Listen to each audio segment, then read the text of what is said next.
পবিত্র রমজান মাস উপলক্ষে অফিস সময়সূচির সাথে সমন্বয় করে নতুন সূচিতে চলছে ঢাকা মেট্রো রেল। তবে যাত্রীদের জন্য সবচেয়ে গুরুত্বপূর্ণ বিষয় হলো ট্রেন বা স্টেশন এলাকায় ইফতারের নিয়মাবলী।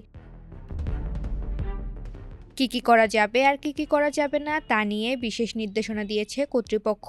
Dhaka mass transit company limited জানিয়েছে, আজ ১৯ ফেব্রুয়ারি থেকে কার্যকর হওয়া এই বিশেষ নির্দেশনায় বলা হয়েছে, যাত্রীরা এখন থেকে মেট্রো রেলের ভিতরে বা স্টেশন এলাকায় ইফতারির সময় শুধুমাত্র পানি পান করতে পারবেন। তবে এক্ষেত্রে রয়েছে কিছু শর্ত। প্রত্যেক যাত্রী সর্বোচ্চ ২৫০ মিলিমিটার আয়তনের পানির বোতল সাথে রাখতে পারবেন। পানি পানের সময় খেয়াল রাখতে হবে যেন মেঝেতে পানি না পড়ে। ব্যবহৃত বোতলটি অবশ্যই স্টেশনের নির্দিষ্ট ডাস্টবিনে ফেলতে হবে।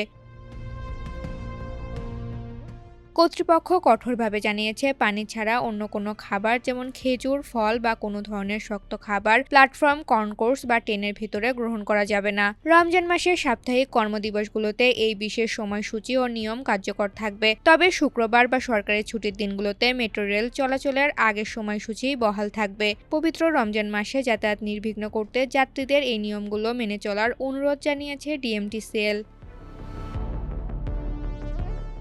ঋতুপর্ণা, জনকণ্ঠ।